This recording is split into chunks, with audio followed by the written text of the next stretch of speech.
যজ্ঞের আগুন জ্বলছে দাউ দাউ করে। দূর থেকে অস্পষ্টভাবে দেখা যায় এক কাপালিক যজ্ঞে বসেছেন। তার সামনে রাখা এক বাটি টাটকা রক্ত, ঘি, একটা শোল মাছ, মাটির পাত্রে মাংস, মদ, পায়রার কাটা মাথা আর একটা ছাল ছাড়িয়ে রাখা গোটা মরা ছাগল। বিড়বিড় শব্দে মন্ত্র পড়ছেন তিনি, আর একে একে যজ্ঞে আহুতি দিচ্ছেন।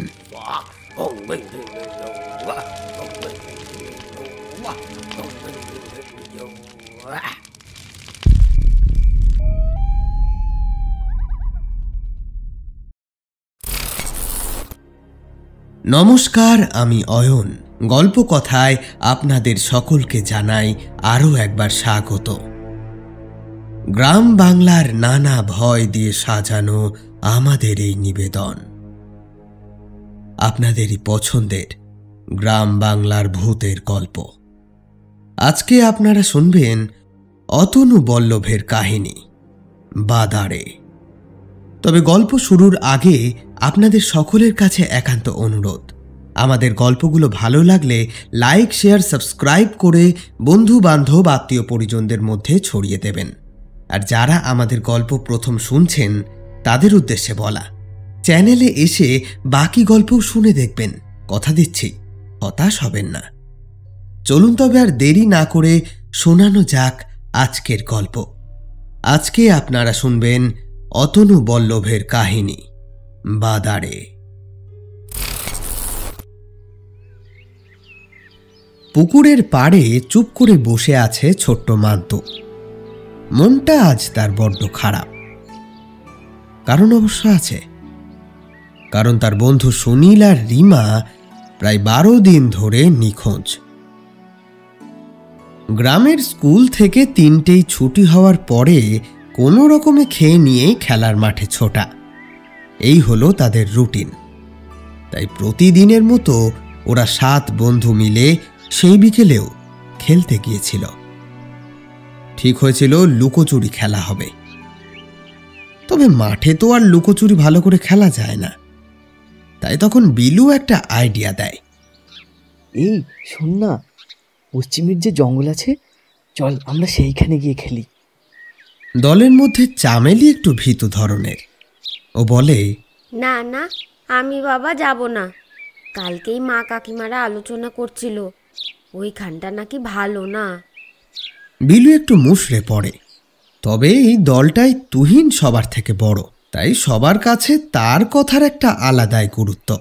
সে এবার বলে, আচ্ছা ঠিক আছে, চল না গিয়েই দেখি কি আছে। বাকি সবার খুব ভয় করলে চলে আসবো। চামেলি কিন্তু ওদের সাথে যায় না। মা জানলে বেজায় পিটাবে, এই অজুহাতে সে পালিয়ে যায়। বাকি 6 বন্ধু মিলে এগোয় জঙ্গলের উদ্দেশ্যে। বড় বড় গাছের সমাহার সে জঙ্গলে। দূর থেকে দেখলে মনে হয় কেউ বোধহয় সুবিশাল সবুজ গালিচা পেতে রেখেছে। দুপুরবেলাতেও সূর্যের আলো ভালোভাবে প্রবেশ করে না এখানে।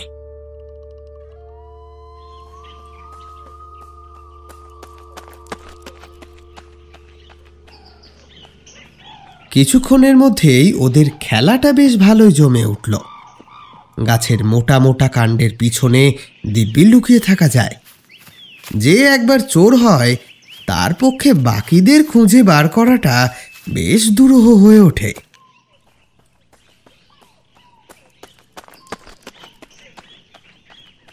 এভাবেই অতিবাহিত হলো কিছু সময়। হঠাৎ একটা চিৎকার ভেসে আসে সকলের কানে। মুহূর্তে গোটা জঙ্গলের নিঝুম পরিবেশ ভেঙে খান খান হয়ে যায়। সকলে মিলে জড়ো হয় রিমার কাছে। মান্তু বলে, কি রে, তোদের কি হয়েছে? এরকম চিৎকার করছিস কেন? রিমা কিন্তু কোনো কথা বলতে পারছে না। ওর মুখ ভয়ে নীল হয়ে গিয়েছে যেন। সুনীল বেশ হাঁপাতে হাঁপাতে কোনো মতে বলে, ওই যে ওইদিকে কে যেন আমাদেরকে দেখছে। কি ভয়ঙ্কর একটা মুখ। এই কথা শুনেই বাকি সকলের মনে ভয়ের উদ্রেক হলো। একটা গুঞ্জন উঠল দলটায়।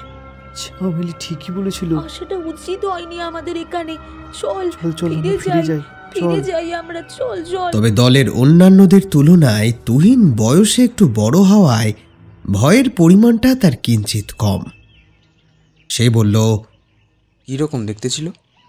কোন দিকটা দেখলি? ও তো ভালো করে দেখিনি তো, তবে তবে ওর চোখগুলো কেমন যেন জল জল করছিল।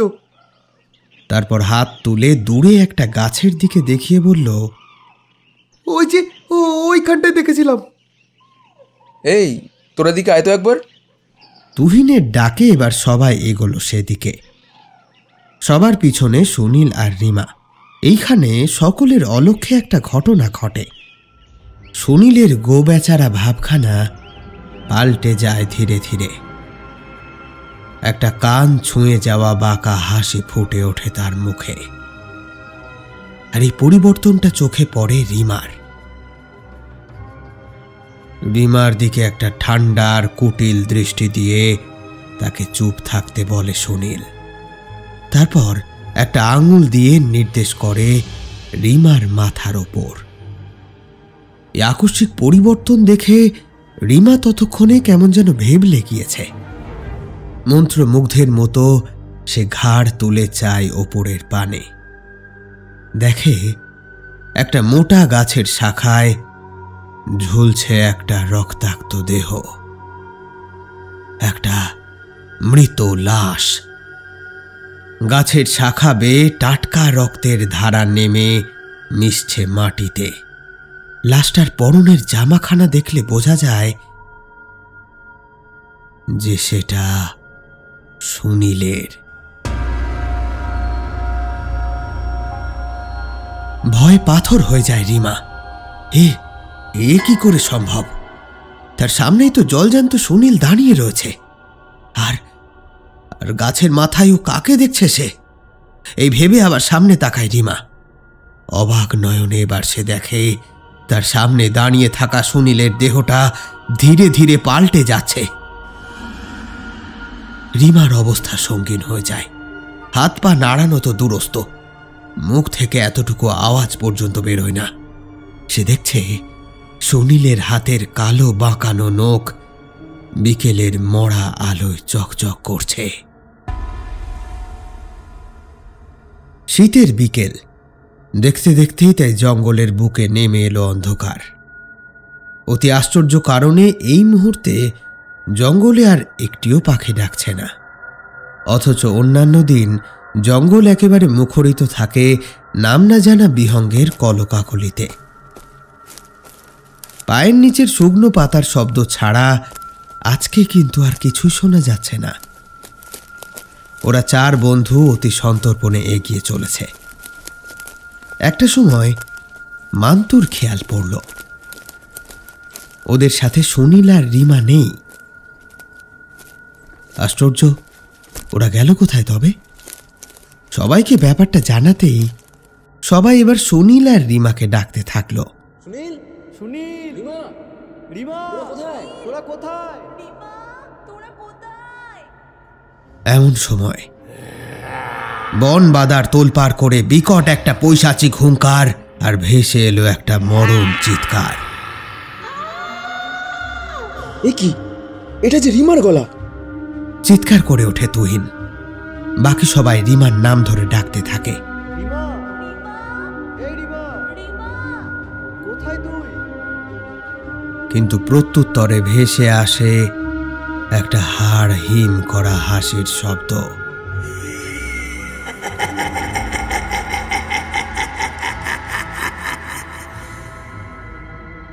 আর সহ্য করতে পারে না ওরা। সকলে মিলে চিৎকার করতে করতে বেরিয়ে আসে জঙ্গল ছেড়ে।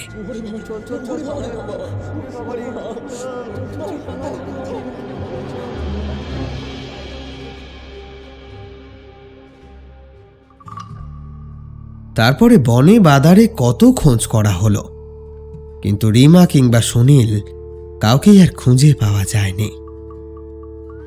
এই ঘটনায় গ্রামে একটা চাপা আতঙ্ক ছড়িয়ে পড়ল। গ্রামের লোক পারতপক্ষে জঙ্গলের রাস্তায় যাওয়া একেবারেই বন্ধ করে দিল। এদিকে পুলিশ এসে সারা জঙ্গল সার্চ করার পরে সুনীলের একটা রক্তমাখা ছেঁড়া জামা আর একটা আধ খাওয়া লাশ উদ্ধার হয়। লাশটাকে স্থানে স্থানে ছিঁড়ে খেয়েছে কেউ যেন, রক্ত শুকিয়ে কালচে হয়ে আছে। এসব দৃশ্য দেখে আতঙ্কে তটস্থ হয়ে ওঠে গ্রামবাসী। ক্রমেই ভারী হয়ে ওঠে গ্রামের বাতাবরণ। সুনীলের বাবা ছাড়া আর কেউই ছিল না। তাকে জন্ম দিতে গিয়ে মারা গিয়েছিল তার মা, আর তার বাপ সেও মদ আর জুয়ার নেশায় বুঁদ। ছেলেটাকে ভীষণ মারধর করত। অযত্নে হেলায় ফেলায় কোনো মতে বড় হয়ে উঠেছিল সুনীল। এবার বোধহয় তার মুক্তি হলো। ছেলের মৃতদেহ দেখে ওর বাপ নেশাতুর কণ্ঠে বলেছিল, যা মরে গেল, হ্যাঁ সালা, আবার শ্মশানের খরচা।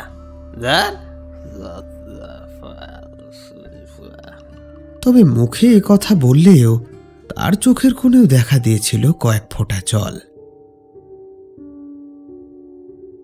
তবে সুনীলের এই পরিণতিতে কেঁদেছিল আর এক পরিবার। রিমার মা থেকে থেকে অজ্ঞান হয়ে পড়ছিল। তার মেয়ে রিমাও যে আর ফিরে আসবে না, এই কথাটাই তার মাতৃহৃদয়কে ছিন্ন করছিল যেন। এদিকে কানা ঘোষও শুরু হলো। কেউ বলে ওই বাদারে প্রেত আছে, কেউ বলে নরখাদক চিতার কাজ। সন্ধ্যের পর থেকে রাস্তায় লোকজনের যাতায়াত কমল। গ্রামের পরিবেশে মিশে গেল এক অজানা ভয়।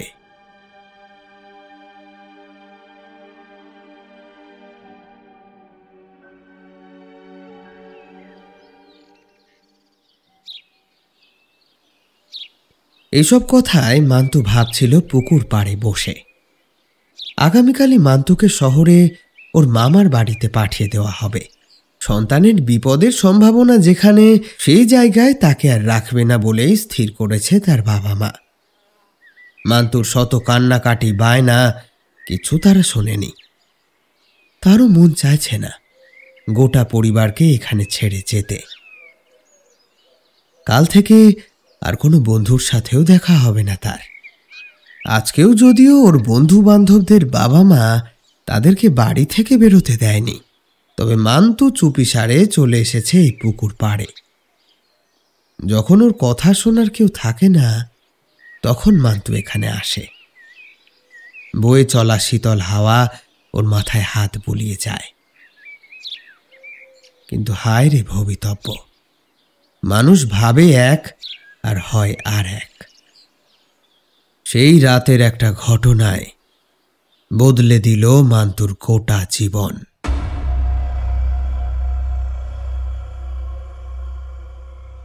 রাত তখন বেশ গভীর, গোটা পরিবেশ নিঝুম। মাঝে মাঝে বহু দূর থেকে শেয়ালের ডাক ভেসে আসছে। মা বাবা ঘুমিয়ে গেলেও ছোট্ট মান্তুর কিন্তু ঘুম নেই। তার প্রথম কারণ হলো আজ তার মন খারাপ, আর দ্বিতীয়টা হলো কোনো অজানা কারণে ওর যেন আজ ভীষণ ভয় করছে। ওর মন বলছে কিছু একটা হবে এক্ষুনি। জানলা দিয়ে বাইরে নজর রেখে এসবই ভাবছিল মান্তু। ঘুরঘুরটি অন্ধকারে সেই রহস্যময় জঙ্গল একটা জ্যান্ত বিভীষিকার মতো দাঁড়িয়ে।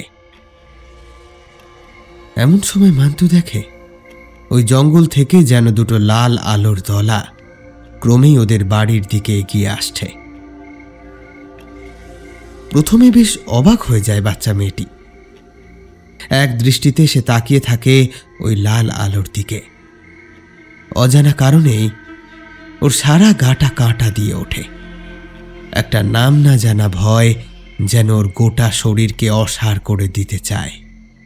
মাকে ডাকতে গিয়ে মান্তু বোঝে ওর গলাটা শুকিয়ে কাঠ, এতটুকু শব্দ বার হচ্ছে না গলা থেকে।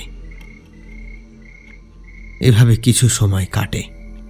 মান্তু বসে ঠায় তাকিয়ে আছে ওই লাল আলো জোড়ার দিকে।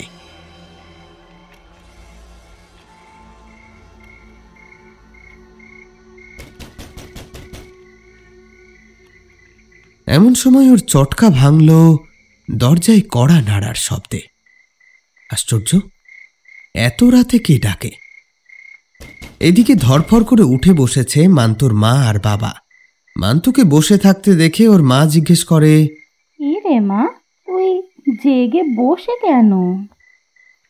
মান্তু মুখে কিছু বলে না, শুধু হাত তুলে জঙ্গলের দিকে ইশারা করে। ওই কিছু নেই তো। এই কথা শুনে জানলা দিয়ে আবার বাইরে তাকায় মান্তু। আরে, লাল আলোটা তো আর নেই, কোথায় গেল?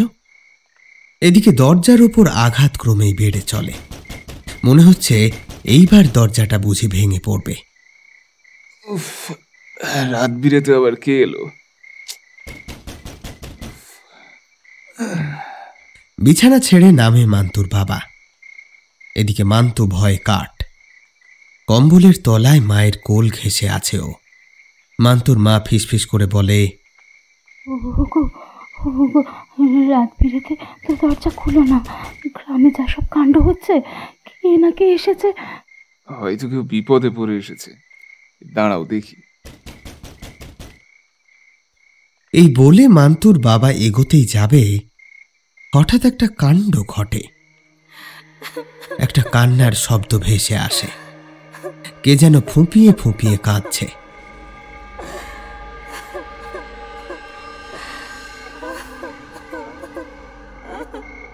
আর শব্দটা আসছে বন্ধ দরজার ওপার থেকেই।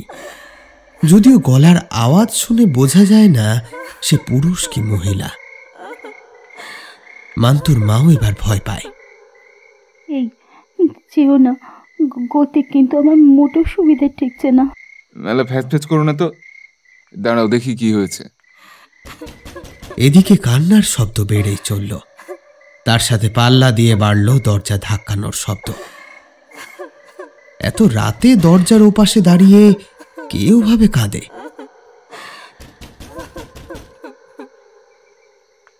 মান্তুর বাবা প্রথমে একটু সাহস দেখালেও তার মনেও এবার ভয়ের উদ্রেক ঘটেছে। এতক্ষণে তার মনে হয় না, গিন্নি ভুল বলেনি। তাই সে কাঁপা কাঁপা গলায় শুধোয়, এই কে রে, কে কাঁদে? যেমন হঠাৎ করে কান্নাটা শুরু হয়েছিল তেমনি হঠাৎ করেই থেমে গেল। সেই সাথে দরজার ওপর করাঘাতও বন্ধ হলো যেন।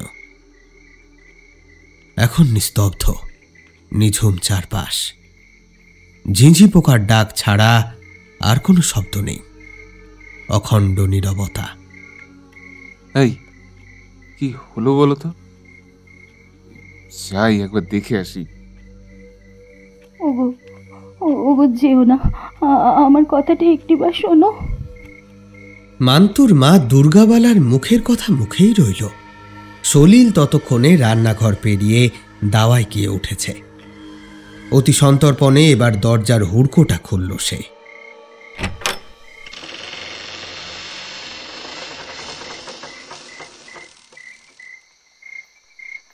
পূর্ণিমার রাত, চারিদিক জ্যোৎস্নায় ভেসে যাচ্ছে। সলিল দেখে তাদের দরজার দিকে পিছু ফিরে দাঁড়িয়ে রয়েছে একজন। বেশ একটু কড়া গলায় সলিল জিজ্ঞেস করল, কে আপনি? এখানে কি চাই? কোনো উত্তর নেই। আগন্তুকের দিকে আরেকটু এগিয়ে গেল সে। কি হলো, বলুন কে আপনি? এবার খুব ধীরে ধীরে সেই মূর্তি ঘুরে তাকালো সলিলের দিকে। ওটার মুখে খেলে যাচ্ছে এক পৈশাচিক হাসি। এদিকে মান্তুর মা ঘরে বসে ইষ্ট নাম জপছিল। হে ভগবান, তুমি দেখো দেখো, ঠাকুর ঠাকুর, রক্ষে করো, রক্ষে করো, আমাদের রক্ষে করো। আর মান্তু, সেই বেচারি ভয়ে তো নিজেকে একেবারে মায়ের কোলে মিশিয়ে নিতে চায়। জঙ্গলের ভয়টা আবারও ফিরে এসেছে যেন। হঠাৎ মান্তুর বাবার মরণ চিৎকার ভেসে আসে বাইরে থেকে। তার সাথে আবারও শোনা যায় সেই পৈশাচিক উল্লাস।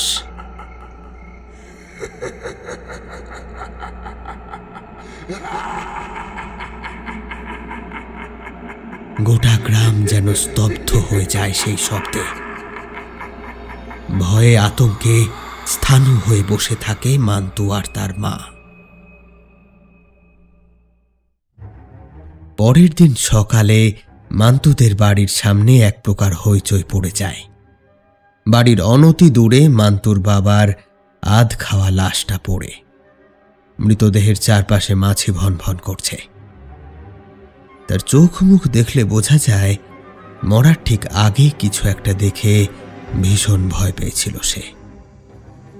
তার পেটের ভেতরের নাড়ি ভুঁড়ি প্রায় কিছুই অবশিষ্ট নেই। এসে যেন পেট চিরে সবটা খেয়ে গিয়েছে। মৃতদেহের পা দুটো ছিঁড়ে দুই পাশে ফেলে রাখা। এহেন মর্মান্তিক দৃশ্য সত্যি সহ্যের অতীত। তাই গ্রামের সবার মুখ ভয়ে বিবর্ণ। তারা বলা বলি করছে, হে কোনো জ্যান্ত প্রাণীর কাজ হতেই পারে না। গ্রামে কোনো প্রেতের দৃষ্টি পড়েছে গো। 3টে প্রাণ গেল, আর কটা যাবে কে জানে। কিছুক্ষণ পর পুলিশ আসে।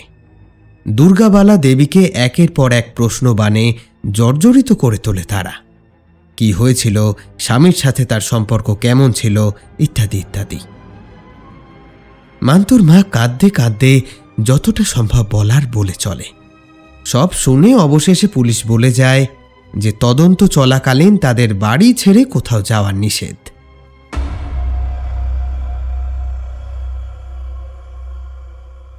মান্তুর বাবার নৃশংস মৃত্যুর পর কেটে গিয়েছে প্রায় 1 সপ্তাহ। গ্রামের অবস্থা বর্তমানে খুব খারাপ। দুটো পর পর মৃত্যুর খবর ইতিমধ্যে আগুনের মতো ছড়িয়েছে পাশের গ্রামগুলোতেও। এই গ্রামের পশ্চিমের জঙ্গলটা বাকি 5টা গাঁয়ের একেবারে কেন্দ্রস্থলে অবস্থিত। এক কথায় এই ভীষণ জঙ্গল দিয়ে যে কোনো গাঁয়ে খুব তাড়াতাড়ি পৌঁছানো যায়। আর সেই জংলা পথ এড়িয়ে চলতে হলে ভরসা একমাত্র নদীপথ। তাতে সময় এবং অর্থ ব্যয় দুই বেশি, কিন্তু মৃত্যুর ভয়ও তো নেহাত কম নয়। তাই পারতপক্ষে বাকি গ্রামের সকলেই এই জঙ্গল এড়িয়ে চলতে থাকে। আজকাল সূর্য পাটে বসলেই কেউ আর ঘর ছেড়ে বেরোনোর সাহস পাচ্ছে না। গ্রামের মোড়ল নিশিবাবুর বাড়িতে এক বিরাট সভা বসেছে। লোকজন গলার শিরা ফুলিয়ে নিজেদের আর্জি জানাতে ব্যস্ত। তাদের সামনে এখন ভীষণ বিপদ।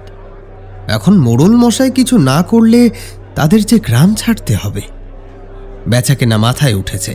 রাতের বেলা ফসল পাহারা দিতে না পারায় বন্য শূকর এসে ক্ষেত নষ্ট করছে। রাত বিরেতে ডাক্তার বুদ্ধি পর্যন্ত পাওয়া যাচ্ছে না। সবাইকে কোনো রকমে শান্ত করে মোড়ল শুনল সবার কথা। তারপর হাত তুলে বলে, দাঁড়াও তোমরা, আমি দেখছি কি করা যায়। আপাতত রাত হলে বেরিও না। দিন মানে যতটা পারো কাজ সেরে রাখো সকলে। আর হ্যাঁ, আগামী 1 সপ্তাহের মধ্যে শহর থেকে একজন ডাক্তার আসবেন এই গাঁয়ে চিকিৎসার জন্য।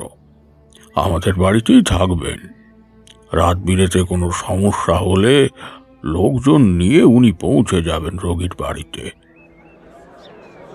তাহলে আমাদের ফসল আর বেচা কেনার কি হবে কর্তা? ভিড়ের ভেতর থেকে আবার একজন গর্জে উঠল, ওটার জন্য একটু সময় লাগবে। পুলিশের সাহায্য প্রয়োজন। কয়েকটা দিন পরে হবে সব। আরো সবাই কিসব বলতেই যাচ্ছিল, কিন্তু মোড়ল পাইক লাগিয়ে সকলকে প্রায় খেদিয়ে দিল। যত বেশিক্ষণ থাকবে তত বেশি প্রশ্ন করবে। প্রজারা একটু বোকা হলে ওপরওয়ালার সুবিধা হয় কিনা। 4 দিন পরের ঘটনা। বিকেল বাজে 4টে। বিলু তার বাবার সাথে এসেছে পাড়ার মুদির দোকানে। সে এক লম্বা লাইন। গ্রামের একমাত্র মুদিখানা বলে কথা। তার উপর আজকে অনেকেই মাস কাবারির জিনিসপত্র নিচ্ছে। আর এই সমস্ত কেনাকাটার ফাঁকে দোকানের প্রায় প্রত্যেকেরই মুখে মুখে ফিরছে গায়ের সেই অজানা মৃত্যুদূতের কথা।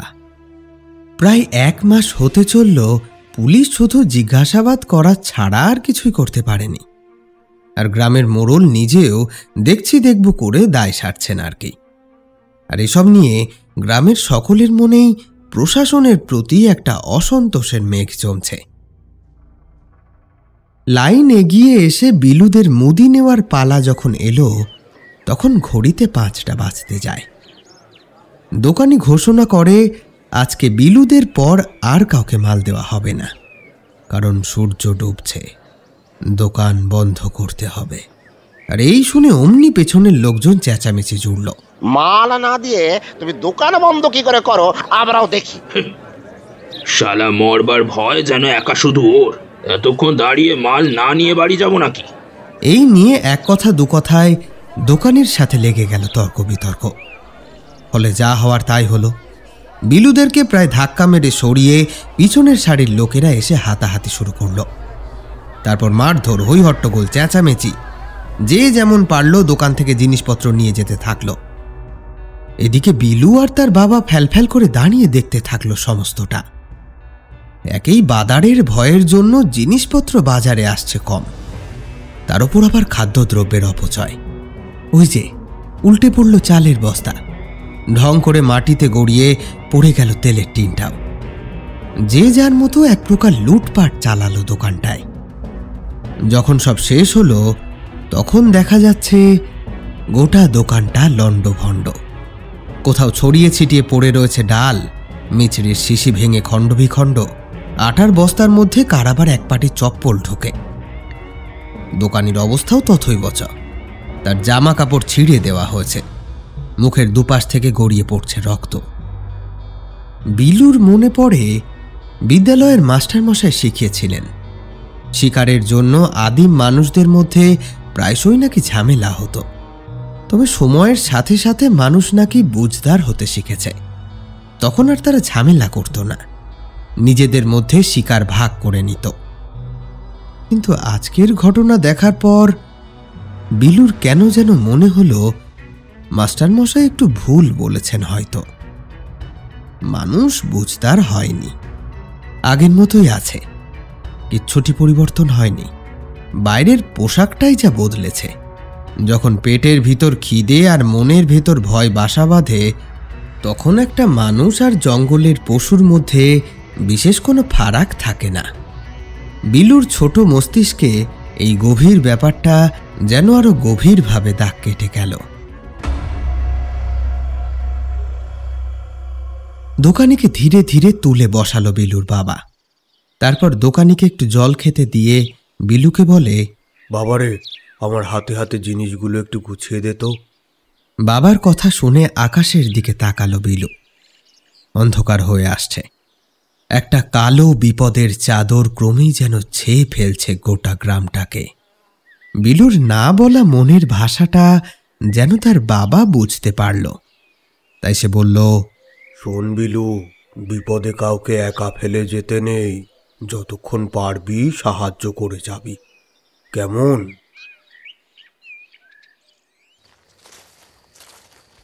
ঘন বাঁশ বনের ভেতর দিয়ে চলতে চলতে প্রাণটা ভয়ে কেঁপে উঠল অনিল খুড়োর।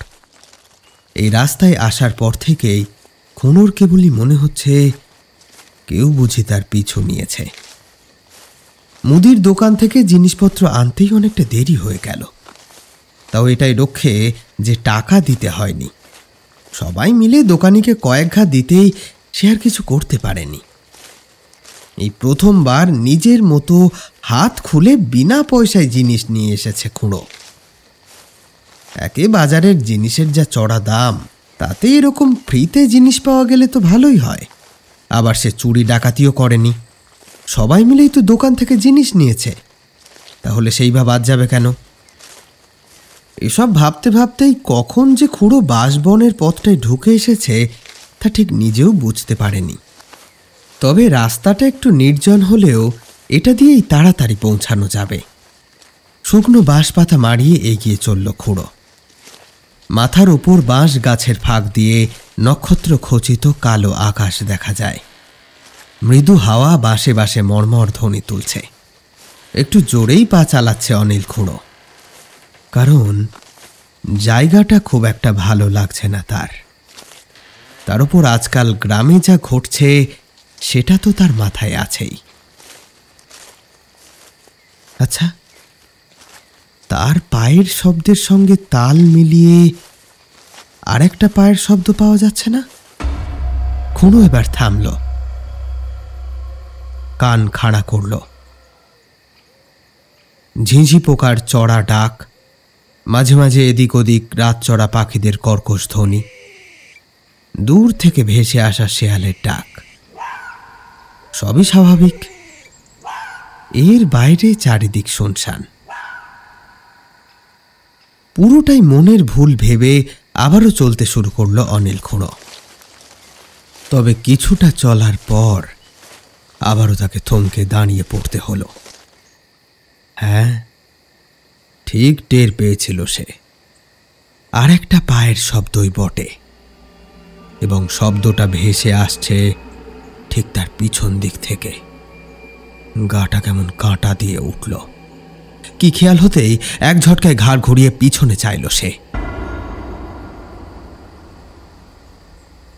কিন্তু কই, কেউ নেই তো।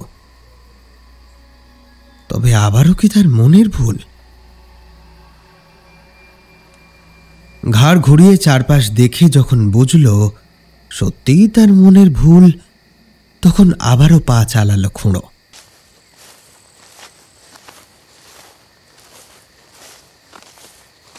দেখতে দেখতে বাঁশবাগান ক্রমেই পাতলা হয়ে আসে। ওই তো আরেকটু এগোলেই মল্লিকদের চালাঘরটা দেখা যাবে। সেখান থেকে বাঁয়ের পথ ধরে মিনিট 10 হাঁটলেই খুঁড়োর বাড়ি। এবার এক প্রকার হনহন করে হাঁটতে থাকে সে। আর ঠিক এইখানেই একটা ব্যাপার ঘটে।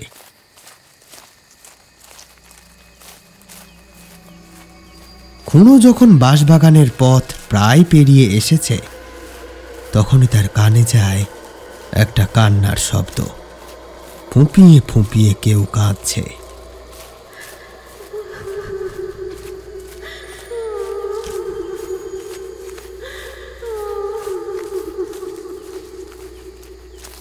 শব্দ শুনে এদিক ওদিক ঘাড় ঘোরাতেই চোখে পড়ে রাস্তার এক পাশে বসে আছে একটা ছোট্ট মেয়ে। হাঁটুর মধ্যে মাথা গুঁজে এক নাগাড়ে কেঁদে চলেছে সে। অনিল খুঁড়োর প্রাণে দয়া মায়া বলতে কিছুই ছিল না, তবুও ওই যে কৌতূহল, সেটাই যেন তাকে ঠেলে দিল। একটু কাছে গিয়ে সে জিজ্ঞেস করে, কে রে তুই? এত রাতে এখানে কি করছিস? কোনো উত্তর নেই। মেয়েটা একই রকম ভাবে মাথা গুঁজে এক নাগাড়ে কেঁদে চলেছে।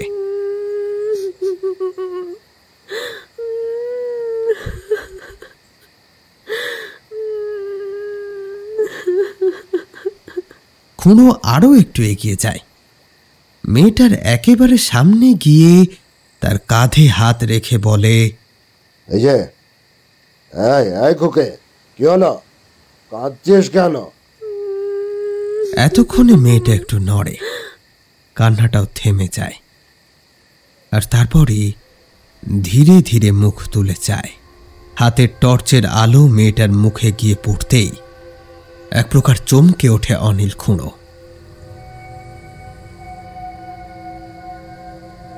কি তুই নিলয়ের মেয়ে রিমানা? তোকে খুঁজে না পেয়ে বাড়ির সকলের যে একেবারে মরমর অবস্থা। আমি খেলতে গিয়ে জঙ্গলে হারিয়ে গেছিলাম খুড়ো, আমাকে নিয়ে চলো না তোমার সাথে। আচ্ছা, ঝামেলায় পড়লাম তো। এখন এই মেয়েকে সাথে করে নিয়ে গেলে লোকজনে ভাববে আমি বোধহয় একে গুম করে দিয়েছিলাম। না, একে কোনো মতে এড়িয়ে যেতে হবে। তবে খুনোর মনের কথা মেয়েটা হয়তো বুঝতে পেরেছে। সে ধীরে ধীরে উঠে দাঁড়ায়। এবার টর্চের আলোর গণ্ডির মধ্যে অনিল খুনো যা দেখল, তাতে ওর ভিতরের ক্লেদাক্ত রাক্ষসটা যেন মাথা চাড়া দিয়ে উঠল। একটা 14-15 বছরের বাচ্চা মেয়ের প্রতি প্রকৃতি যে এতটা সদয় হতে পারে তা খুনোর জানা ছিল না। এখন এই অন্ধকার রাতে টর্চের হলদেটে আলোয় সেটাই যেন প্রকট। রিমার সারা শরীর জুড়ে যৌবন উপচে পড়ছে, আর তার চোখের দুই তারায় কি যেন এক সম্মোহনী দৃষ্টি, যা উপেক্ষা করা যায় না। কি গো খুড়ো, আমাকে নিয়ে যাবে না? আজকে না হয় রাতটা তোমার কাছেই রেখে দিও আমায়। রিমার গলার স্বর খুঁড়োর কানে বীণার ঝংকারের মতো বাজতে থাকে। খুঁড়োর শুকনো হৃদয়ে শত শত প্রজাপতি উড়ে বেড়াতে লাগে। তার বাড়িতে কেউ থাকে না, ছেলে বিয়ে করে শহরে সেটেলড, বউও গত হয়েছে বছর 5 হলো। একটা কাজের মেয়ে ঘরের যাবতীয় কাজ সেরে দেয়, তবে তাকে কিছু বলার সাহস পায় না খুঁড়ো। পাছে গ্রামের সকলের সামনে তার এই ভদ্রতার মুখোশখানা যদি খসে যায়, তবে এই যে মেঘ না চাইতেই জল, শীতের রাত, নারী সঙ্গ, শরীরটা শিরশির করে ওঠে খুঁড়োর। আর ভাবতে পারে না, রিমাকে সঙ্গে করে চলতে থাকে সে। মল্লিকদের চালা ঘরটা পেরিয়ে বাঁয়ের রাস্তাটা ধরে অনিল খুঁড়ো। চারপাশ একেবারে নিঝুম, কোথাও কোনো জনমনুষ্যের দেখা নেই। কেবল ওরা দুইজনই হেঁটে চলেছে পাশাপাশি।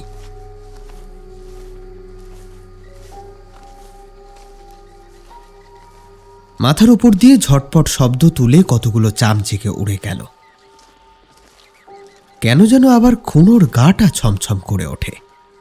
অনেকক্ষণ থেকে কি একটা কথা যেন তার মনের দেওয়ালে মাথা কুটে মরছে, তবে কিছুতেই সেটা বুঝে উঠতে পারছে না খুঁড়ো। এমন সময় হঠাৎ তার হাতে ধরা টর্চের আলোখানা দপদপ করে নিভে গেল। এই ব্যাটারিটা আবার গেল নাকি? কয়েকবার টর্চের সামনে পিছনে চড়থাবা মেরেও টর্চখানা কিন্তু আর জ্বালানো গেল না। খুঁড়োর পাশ থেকে আবারও যেন উঠল বীণার ঝংকার। রিমা বলল,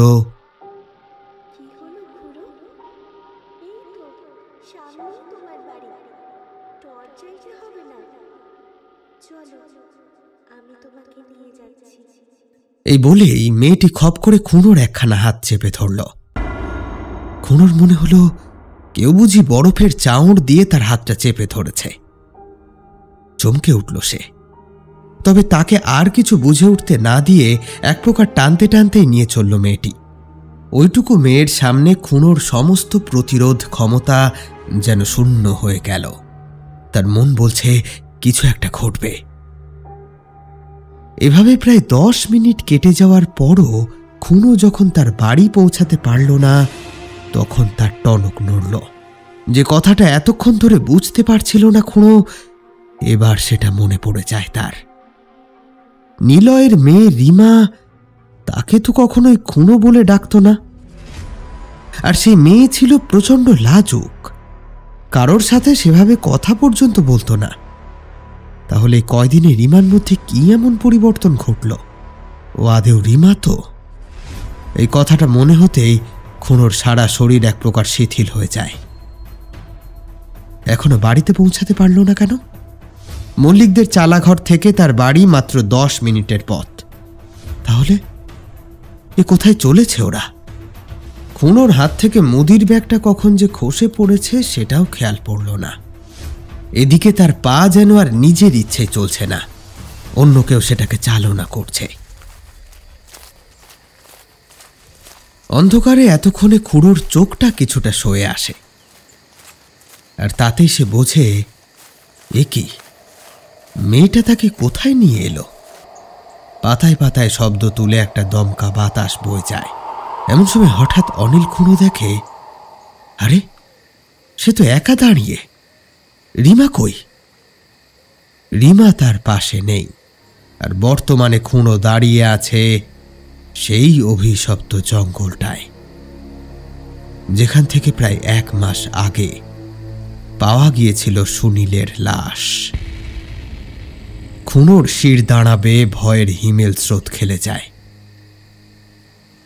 দিনে মানেই সূর্যের আলো প্রবেশ করতে পারে না জঙ্গলে, আর রাতে তো পিচ ঢালা অন্ধকার।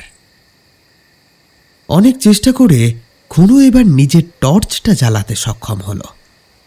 যাক বাবা, এখন এই নির্বাণ প্রাপ্ত আলোটুকুই তার একমাত্র ভরসা। সহসা এমন একটা শব্দে চমকে উঠেছে খুড়ো। বন বাদার জুড়ে এক হাড় হিম করা অট্টহাসির রোল উঠল।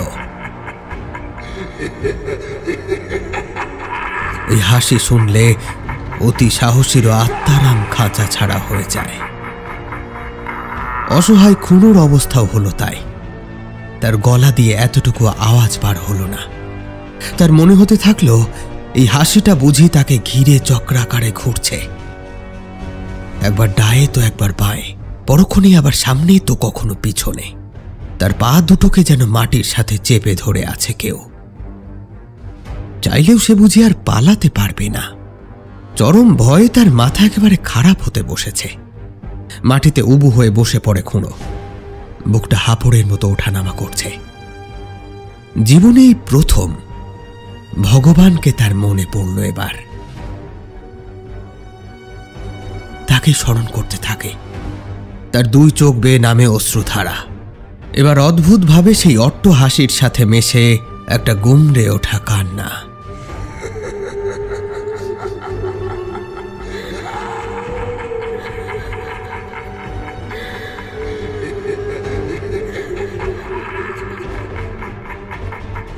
তবে এবার সেটা আর চারিদিক থেকে আসছে না, সেটা আসছে একেবারে খুনোর পিছন দিক থেকে। ভয়ে ভয়ে এবার চোখ ফেরায় অনিল খুনো।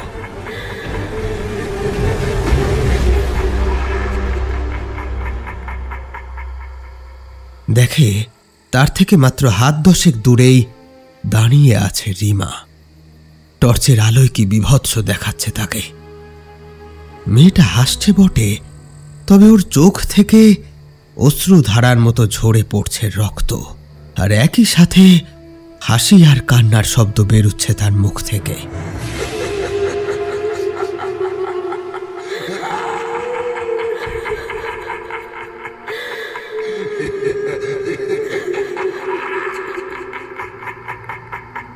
কিন্তু কি ওর চেহারাটা ক্রমশ বদলে যাচ্ছে না? দেখতে দেখতে খুড়োর সামনেই রিমার গোটা শরীরটা পাল্টে যাচ্ছে। ওর কোমল হাতগুলো কেমন কালো সরু সরু হয়ে যাচ্ছে। হাতের আগায় গজিয়ে উঠছে কালো বাঁকানো নখ। চোখ দুটো লাল আলোর দলার মতো ধকধক করে চলছে। মুখের ঠোঁট ফেড়ে বেরিয়ে আসছে ঝকঝকে দাঁতের শাড়ি। নাকের জায়গার মাংস খসে গিয়ে তৈরি হচ্ছে একটা গভীর গর্ত। খুড়োর সামনে দাঁড়ানো রিমা এখন সম্পূর্ণরূপে পিশাচ মূর্তিতে পরিণত হয়েছে। তার আকারও বেড়েছে। লম্বায় এখন প্রায় 8 ফুট তো হবেই। অনিল খুড়োর হাত পা থরথর করে কাঁপছে। এবার বিকট একটা হুঙ্কার দিল সেই পিশাচ।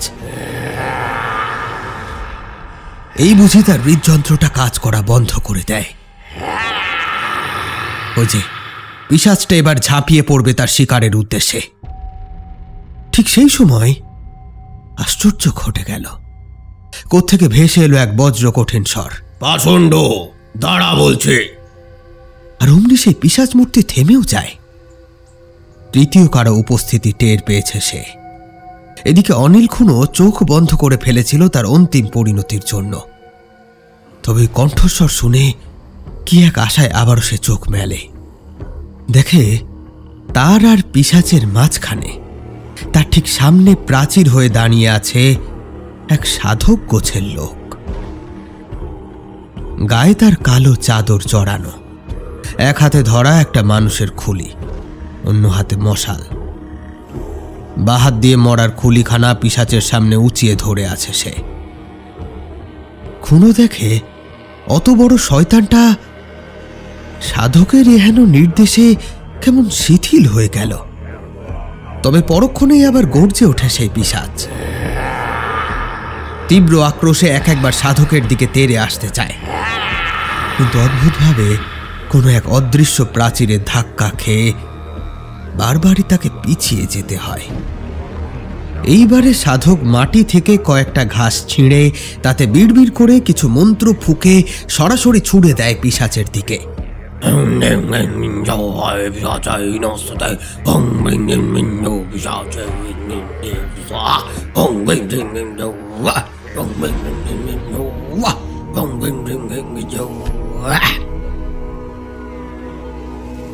আর সঙ্গে সঙ্গে প্রবল আক্রোশে আরো একবার পিশাচটা চিৎকার করে উঠে মিলিয়ে যায় বাতাসে।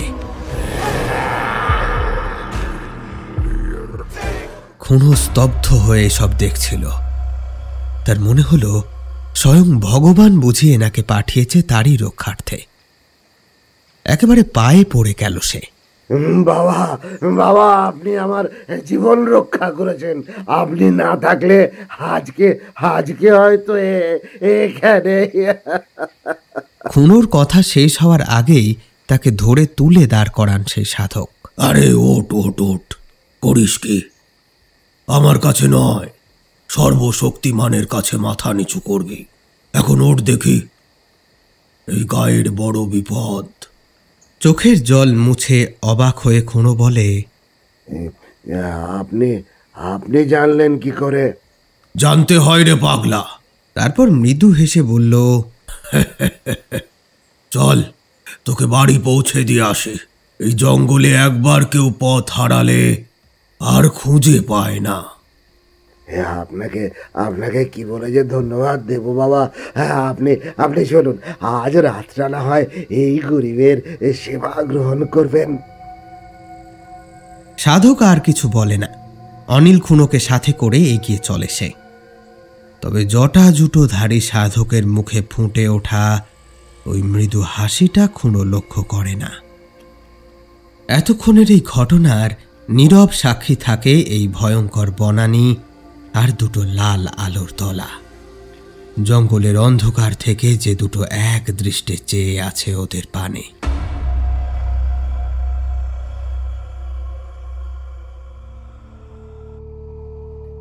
মান্তুর বাবা মারা যাওয়ার পরে তাদের সংসারটা অচল হয়ে পড়ে।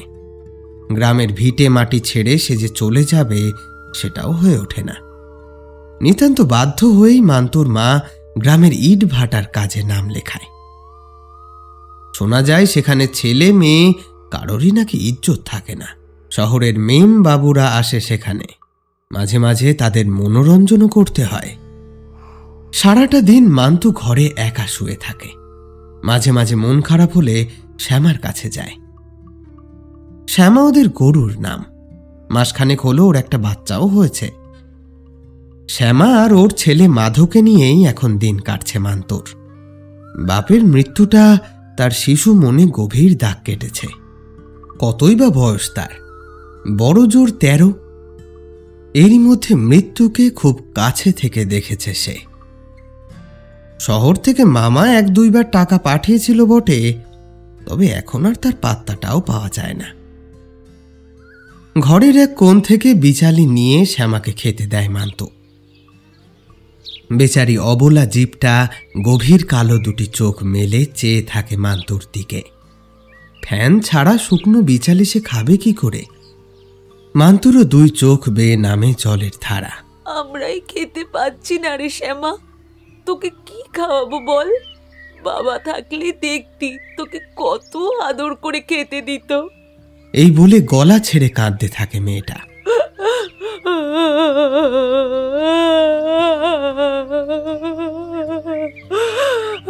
শ্যামা হয়তো বুঝতে পারে তার দুঃখটা। এগিয়ে এসে মান্তুর কাঁধে নিজের বড় মাথাটা রাখে। এদিকে মাধব এসে মান্তুর জামা ধরে টান মারে। ও এখন খেলতে চায়। প্রায় 1 মাস আগে বন্ধুদের সাথে দেখা হয়েছিল মান্তুর। এখন কে কোথায় আছে কে জানে। অগত্যা চোখ মুছে মাধুর সাথে খেলতে থাকে মেয়েটা। আর ওদেরকে ডাগর চোখ দুটি মেলে দেখতে থাকে শ্যামা, যেন মান্তুও তার সন্তান তুল্য। দুর্গা দেবী তাকে দায়িত্ব দিয়ে গিয়েছেন মান্তুকে দেখে রাখার জন্য। মান্তু, এই মান্তু, আছিস? গলাটা শুনে খেলা থামায় মান্তু। আরে এ তো তুহিনের গলা। এক ছুটে এগিয়ে যায় সে। কতদিন পর আবার তুহিনকে দেখছে। মান্তুর মুখ থেকে কথা সরছে না। তুহিন বেশ উৎসাহ ভরে বলল, আর তো খেলা হয় না আমাদের, তাই বলছিলাম তুই তো একাই থাকিস, বাড়ি থেকে বেরোস না, আমরা সবাই যদি এসে এইখানে খেলা করি। তুহিনের এই প্রস্তাব এক কথাতেই মেনে নেয় মান্তু।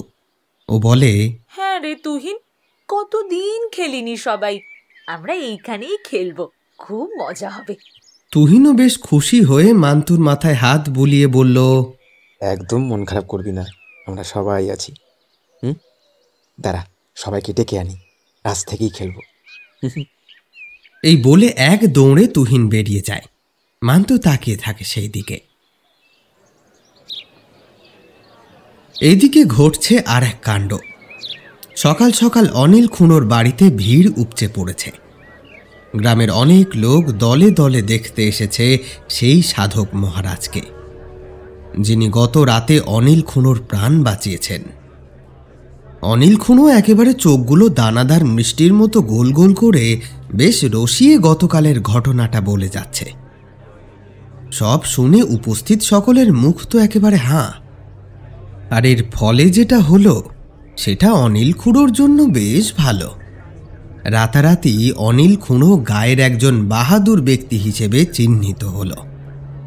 কারোর মুখে ভয়ের প্রকাশ, কেউ বা সাধকের প্রতি অন্ধ ভক্তি দেখাতে শুরু করল। এদিকে সবটা শুনে রিমার বাবা চোখের জল ফেলতে ফেলতে প্রস্থান করে। মরে গিয়েও মেয়েটা তবে শান্তি পেল না।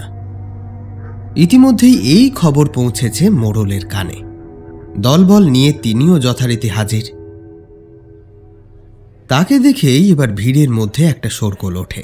আসুন মোড়ল মশাই, আসুন। এই এই এই মোড়ল মশাই এসেছেন, সরে দাঁড়া, সরে দাঁড়া সব।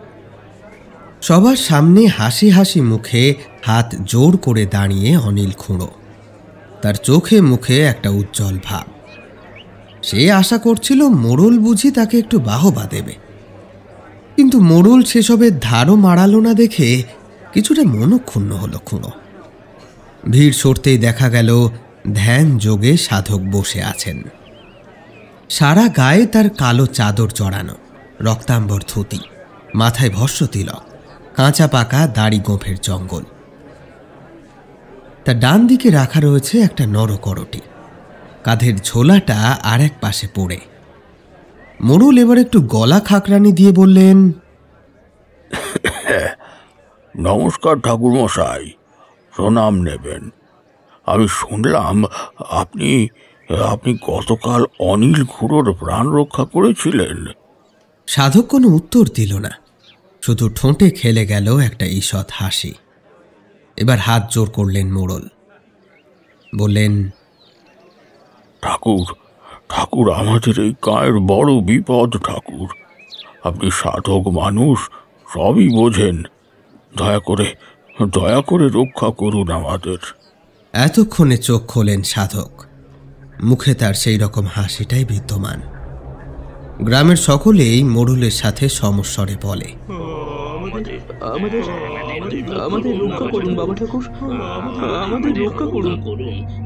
ওরে থাম থাম, তোরা যত সহজ ভাবছিস ততটা সহজ নয়। এই গ্রামের ওপর ঘনিয়েছে মহা সংকট। কায়া পিশাচের নজর একবার পড়লে তার কবল থেকে রক্ষা পাওয়া যায় না। কায়া পিশাচ? কায়া পিশাচ। এই প্রেত একটিবার যার শিকার করে, তখন শিকারের সমস্ত স্মৃতি থেকে শুরু করে শিকার যেমন দেখতে ছিল হুবহু তার রূপ ধরতে পারে। বহুদূর থেকে হতভাগ্যের প্রতি তার দৃষ্টি নিক্ষেপ করে সে, আর সেই প্রেতের দৃষ্টি কারোর উপর একবার পড়লে তার আর নিস্তার নেই। একে একে তার সমস্ত প্রিয়জনের প্রাণ হরণ করে সেই পিশাচ। অতঃপর সব শেষে হতভাগ্যকে চরম ভয় এবং যাতনার মধ্যে দিয়ে মৃত্যুবরণ করতে হয়। আর শিকার যত ভয় পায় এই পিশাচের শক্তি এবং হিংস্রতা ততই বাড়ে। এই কুটিল পিশাচ নিজের শিকারকে খেলিয়ে খেলিয়ে মারতে ভালোবাসে। এর থেকে বাঁচার কি কোনো উপায় নেই ঠাকুর? এই পিশাচকে আমি সাময়িকভাবে প্রতিহত করতে পেরেছিলাম মাত্র, তবে একে পুরোপুরি পরাজিত করতে আমার দিন কয়েক সময় লাগবে। আর সবচেয়ে বড় কথা, এই সব কার্যের জন্য আমার কিছু জিনিসের প্রয়োজন। সেগুলো না পেলে... আপনার যা যা লাগবে আমাকে বলুন বাবা ঠাকুর, আমি সমস্ত কিছুর ব্যবস্থা করে দেব। বেশ, তবে আমি ফর্দ তৈরি করে দিচ্ছি। আর শুনুন, আজকে বিকেলের ঠিক আগে জঙ্গলের কাছে ওই জিনিসগুলো কাউকে দিয়ে রাখিয়ে আসুন।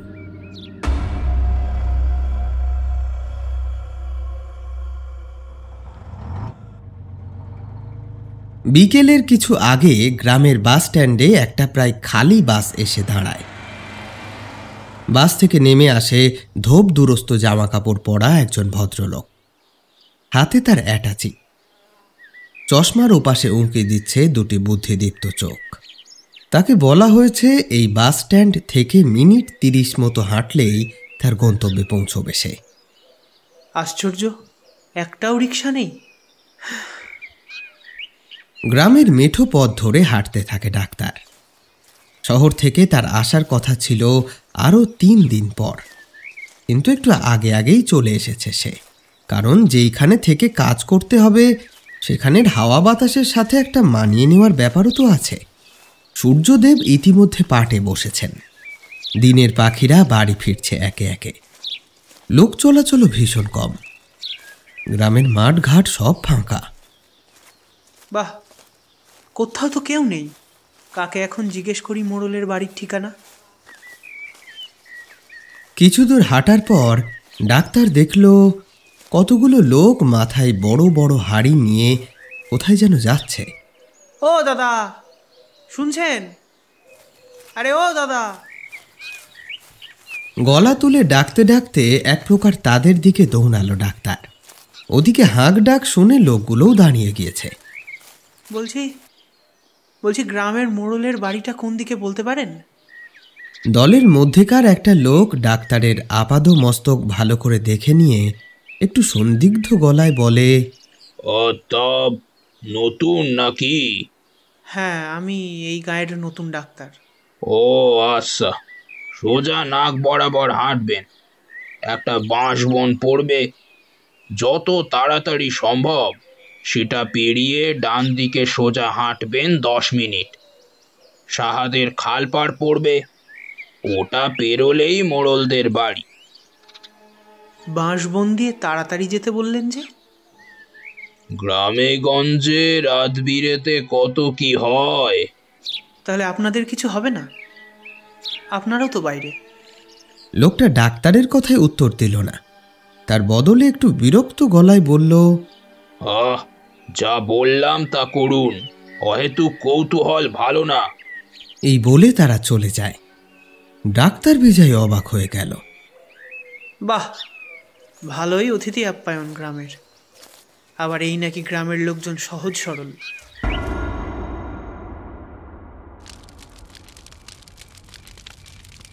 যজ্ঞের আগুন জ্বলছে দাও দাও করে। দূর থেকে অস্পষ্টভাবে দেখা যায় এক কাপালিক যজ্ঞে বসেছেন। একটু কাছে যেতেই চোখে পড়ে তার সামনে রাখা সামগ্রীগুলো। এক বাটি রক্ত, ঘি, একটা শোল মাছ, মাটির পাত্রে মাংস, মদ, পায়রার কাটা মাথা আর একটা ছাল ছাড়িয়ে রাখা গোটা মরা ছাগল। বিড়বিড় শব্দে মন্ত্র পড়ছেন তিনি, আর একে একে যজ্ঞে আহুতি দিচ্ছেন। সহসা সারা জঙ্গলে একটা ঝড় উঠল যেন। শোঁ শোঁ শব্দে বাতাস বইতে থাকলো, গাছে গাছে মর্মর ধ্বনি উঠল। এবার শোনা গেল শব্দটা। বাতাসে মিশে যাচ্ছে একটা গুমড়ে গুমড়ে কান্নার শব্দ।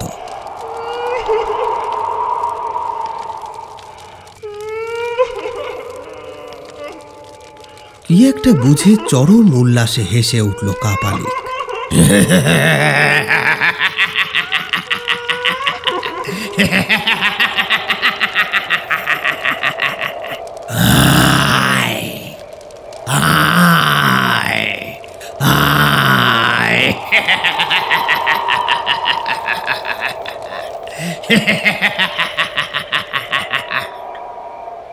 বাতাসে ধূলিকণা জমা হতে হতে তা এক বিশাল আকার নিচ্ছে ক্রমশ।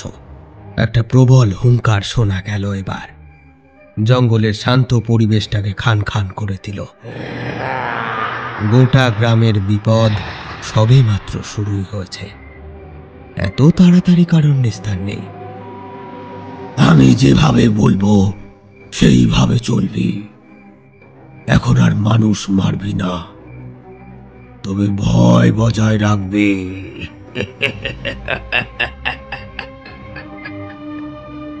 এই নে খা। এই বলে কাপালিক মন্ত্র পড়তে পড়তে মাংসের টুকরোগুলো একে একে ছুড়ে দিতে থাকে। যার সামনে গিয়ে সেগুলো পড়ছে তার কঙ্কাল সার দেহ। চোখ নাকের জায়গায় 3টি গর্ত। চোখের কোটর থেকে উঁকি দিচ্ছে লাল আলোর দলা। প্রেতের বাকি দেহটা সরু লিকলিকে হলে কি হবে? তার অসীম ক্ষুধা। এবার একটা লম্বা হাত বাড়িয়ে ছাল ছাড়ানো গোটা ছাগলটা তুলে নিয়ে কর্মর শব্দে চিবোতে থাকলো সেই প্রেত। এই দেখে প্রবল অট্টহাস্য করে উঠল সেই কাপালি।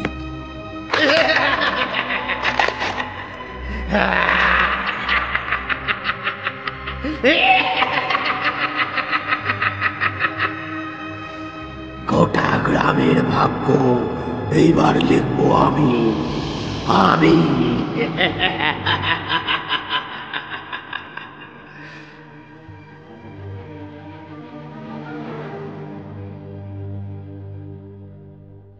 ইতিমধ্যে গ্রামের অবস্থা আগের থেকে অনেকটা বদলেছে,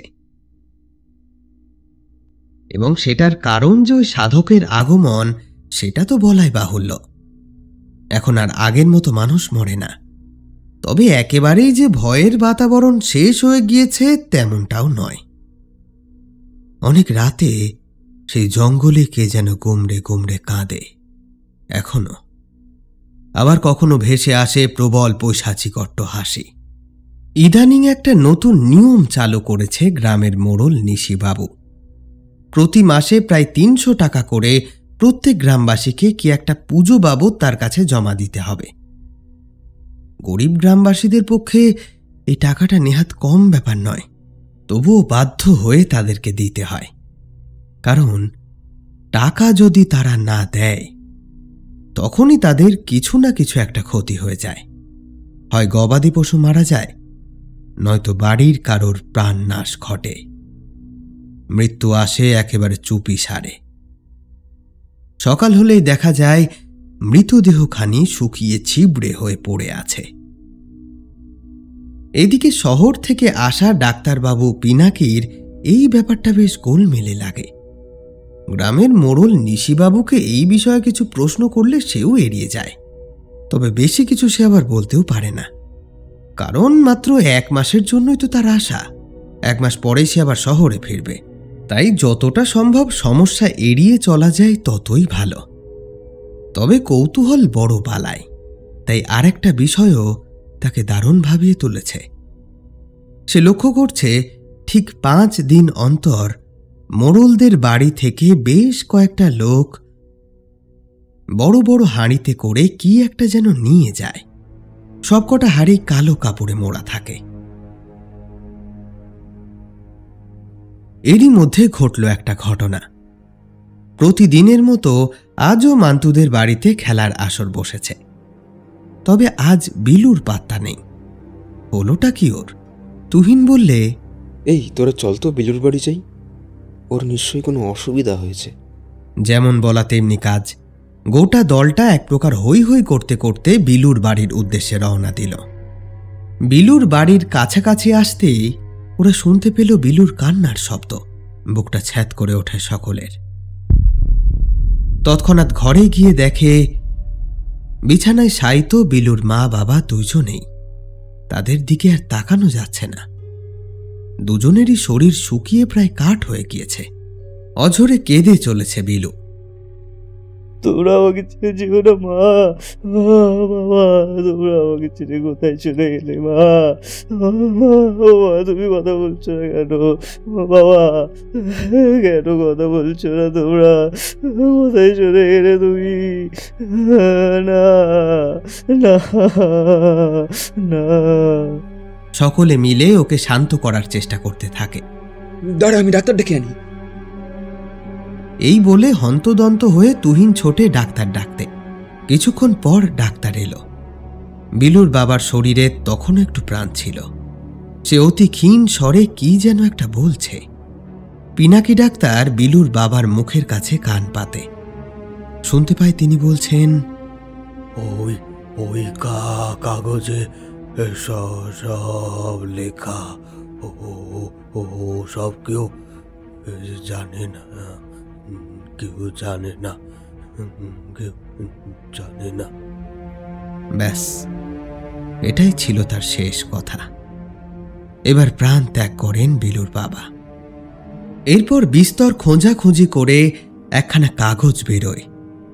কাগজটা খুলেই এক মনে পড়তে শুরু করে ডাক্তার পিনাকি।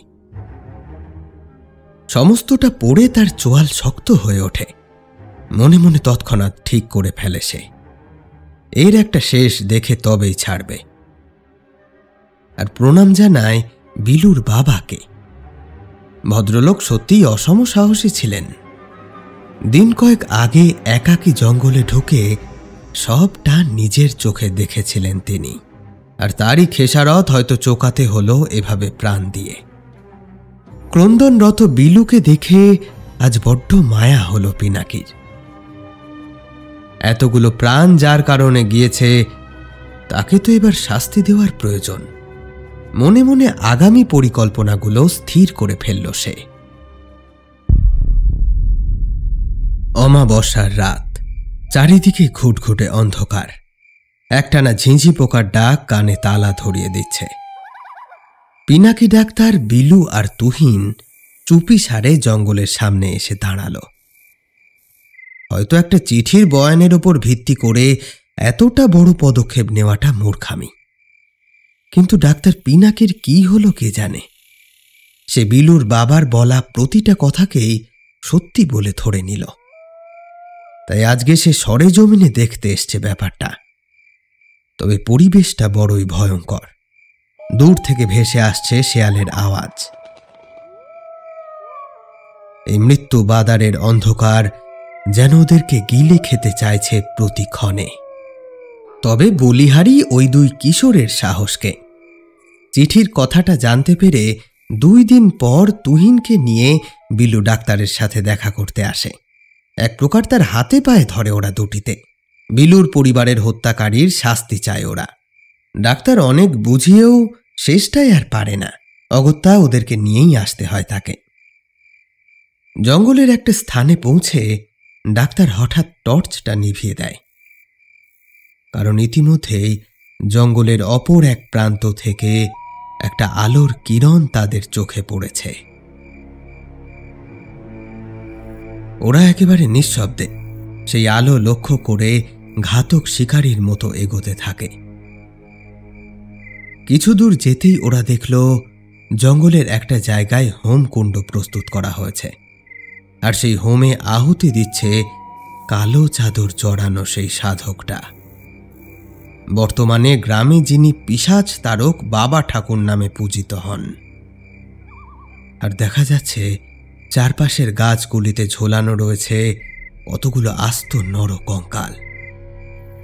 মৃদু হাওয়ায় সেগুলো দুলছে, আর হাড়ে হাড়ে ঠঙাঠং শব্দ উঠছে।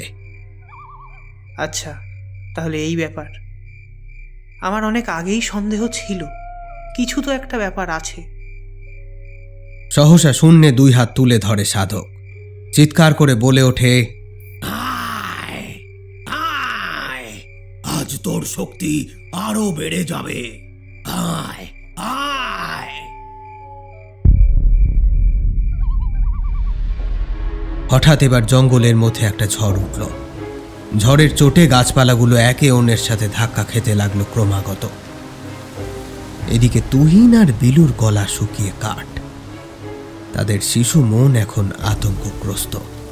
কি হচ্ছে সব? তারা দেখল বিশাল একটা ধুলো রাশি ঘূর্ণাকারে আবর্তিত হচ্ছে। ঝড়ের দাপটে চোখ খুলে রাখা দায়। গভীর রজনীর দৃশ্যপটে অঙ্কিত হচ্ছে এক ভয়ঙ্কর চিত্র। সেই ধূলিকণার ঝড় ক্রমেই একটা পিশাচের রূপ নিল। ওই যে দেখা যায় সরু লিকলিকে হাত পা, কালো বাঁকানো নখ, কঙ্কালসার মুখ, চোখ আর নাকের জায়গায় 3টি গর্ত। চোখের গর্ত বেয়ে অশ্রুধারার মতো গড়িয়ে পড়ছে টাটকা লাল রক্ত। গুমড়ে গুমড়ে কান্না আর তীব্র অট্টহাসির মতো শব্দ একই সাথে বেরিয়ে আসছে পিশাচের মুখ থেকে। পিনাকি ডাক্তার বুঝল বিলুর বাবার সব কথাই সঠিক। এতটুকু বাড়িয়ে বলেননি তিনি। ইতিমধ্যে সাধক অট্টহাসি করতে করতে একটা রাম ছাগলের মরদেহ ছুঁড়ে দিল পিশাচের দিকে।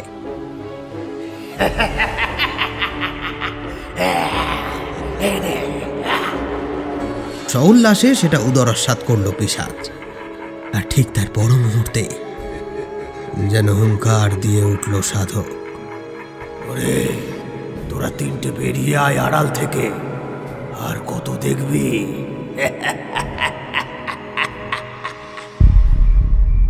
চমকে উঠল ওরা 3জন। উক্ত কথাটা যে সাধক তাদেরকে উদ্দেশ্য করে বলেছে সে তো বলাই বাহুল্য। কাঠ হয়ে নিজেদের স্থানেই দাঁড়িয়ে রইল ওরা 3জন।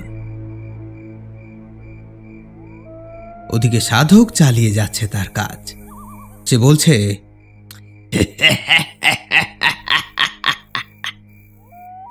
আর দেখবি কায়া পিশাচের ক্ষমতা? হ্যাঁ, দেখবি? এই দেখ।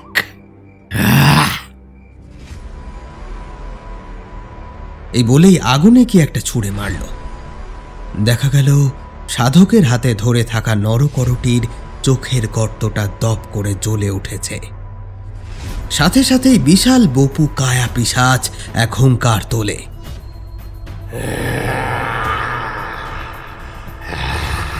ওরা সভয়ে দেখে গাছে ঝোলানো নরকঙ্কালগুলোর মধ্যে একটু একটু করে যেন প্রাণের সঞ্চার ঘটছে।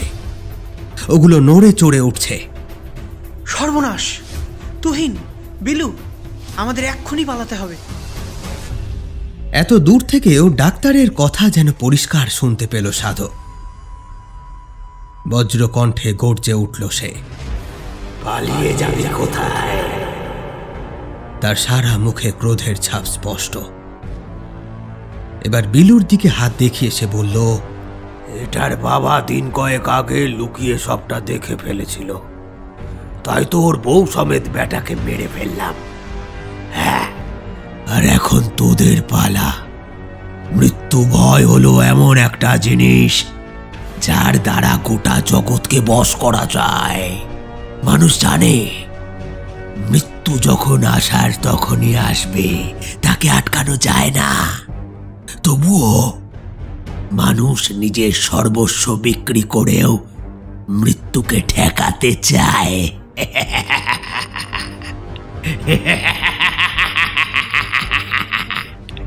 তবে বাকি কেউ এটা খেয়াল করল না যে বিলুর চোখ দিয়ে জলের বদলে ঝরছে ক্রোধাগ্নি। চোখের পলকে ও সাধকের দিকে এগিয়ে গেল। হঠাৎ করে কি এক যেন ভয়ঙ্কর রোষ চেপে গেল ওর মাথায়। একেবারে সাধকের সামনে পৌঁছে শয়তান সাধকটা কিছু বুঝে ওঠার আগেই তার মোক্ষম জায়গায় চালালো এক ঘুষি। প্রবল যন্ত্রণায় ছিটকে পড়ল সাধক। সেই সাথেই তার হাত থেকে ছিটকে গেল সেই নরকরটি। আর এবারই যেন পাল্টে গেল সমস্ত সমীকরণ। কায়া পিশাচ এবার ঘুরে তাকালো সাধকের দিকে। প্রমাদ গুনল সাধক। আসলে এই নরকরটি দ্বারাই সে প্রভুত্ব করত পিশাচের উপরে। আর এতক্ষণে তার প্রভুত্ব থেকে ছাড়া পেয়েছে পিশাচ। এখন সে তার নিজের ইচ্ছায় কর্ম করবে, কেউ তাকে আর চালনা করতে পারবে না। প্রবল এক হুঙ্কার তুলল বাদারের সেই প্রেত। এদিকে নরকঙ্কালগুলো কর্মর শব্দ তুলে এগিয়ে আসছে ওদের দিকে। বিলু ততক্ষণে মাটি থেকে সেই নরকরটি তুলে নিয়েছে। বাচ্চা, খুব ভুল করছিস, ফিরিয়ে দে ওটা। আগুন নিয়ে খেলিস না। বিলু, বিলু চলো এখান থেকে। পিনাকি আর তুহিন বিলুকে নিয়ে যেতে চাইল, কিন্তু বিলু বাধা দেয়। না, আপনারা যান ডাক্তারবাবু। আমার মা বাবার খুনি না মরা অবধি আমি কোথাও যাব না। এরকম করিস না বন্ধু, চল ফিরে চল চল। ততক্ষণে সাধকের যন্ত্রণাময় চিৎকারে খান খান হয়ে যাচ্ছে গোটা বন বাদার। একে একে তার হাত পা আলাদা করে দিচ্ছে সেই কায়া পিশাচ। এতদিন তাকে দিয়ে সমস্ত রকম কাজ করিয়ে নিজের বাসনা চরিতার্থ করেছিল সেই সাধক। আজকে কায়া পিশাচ সুযোগ পেয়েছে, তাই এতদিনের জমে থাকা রোষ আজ যেন উপচে পড়ছে। মা বাবা ছাড়া যে আমার কি নেই রে। তোরা ভালো থাকিস। এই কথা বলতে বলতে বিলু এগিয়ে যায় যজ্ঞের আগুনের দিকে। তার হাতেই ধরা রয়েছে নরকরটি। এমন সময় কোত্থেকে ধেয়ে আসে একটা দমকা হাওয়া। পিনাকি ডাক্তার আর তুহিন কোথায় যেন ছিটকে গিয়ে পড়ে। প্রবল ধুলোর ঝড়ে ঢেকে যায় চারপাশ। কতগুলো গাছ ঝড়ের দাপটে মরমর করে ভেঙে পড়ে। ততক্ষণে নরকরটি সমেত বিলু যজ্ঞের আগুনে প্রবেশ করেছে। ওই যে শোনা যাচ্ছে পিশাচের মরণ চিৎকার, আর সেই শব্দের সাথে মিশছে বিলুর যন্ত্রণাময় বলিদানের শব্দ।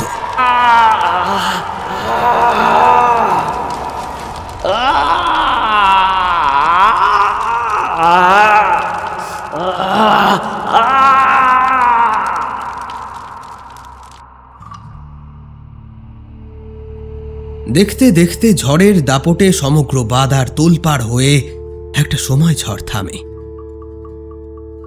বাবার লিখে যাওয়া সেই কাগজের খণ্ডটায় কোথাও যেন বিলু পড়েছিল। এই কায়া পিশাচকে শেষ করতে গেলে ওই নরকরটি সহ একজন জীবিত মানুষের বলিদান আবশ্যিক।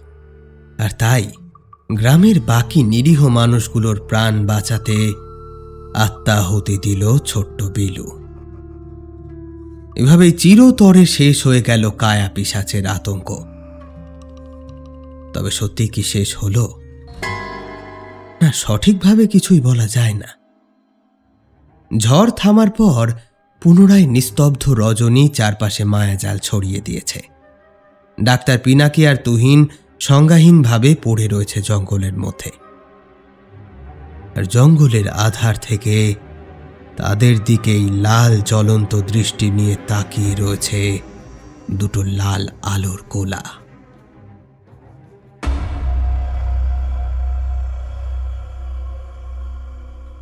আপনারা শুনছিলেন অতনু বল্লভের কাহিনী বাদারে। গল্পটি কেমন লাগলো কমেন্ট সেকশনে জানাতে ভুলবেন না। আজকের গল্পে বিলুর চরিত্রে তমাল, চামেলির ভূমিকায় সুতনুকা, তুহিনের চরিত্রে দেবাশিস, মান্তুর ভূমিকায় মধুরা, রিমার চরিত্রে রিনি, দুর্গাবালা দেবী রিম্পি, সলিলের ভূমিকায় অমিত, মোড়লের চরিত্রে শুভদীপ, অনিল খুনোর ভূমিকায় অরিন্দম, পিনাকির চরিত্রে শীতম, গ্রামবাসীদের ভূমিকায় প্রত্যুত। এছাড়া গল্প পাঠ ও অন্যান্য চরিত্রে আমি অয়ন। আজকের গল্পের পোস্টার ডিজাইনিংয়ে আমি অয়ন, সাউন্ড এডিটিংয়ে সুতনুকা এবং অয়ন। আজ এই পর্যন্তই। খুব শীঘ্রই আবার হাজির হব হাড় হিম করা কোনো গল্প নিয়ে। ততক্ষণ সুস্থ থাকুন, শুনতে থাকুন গল্প কথা।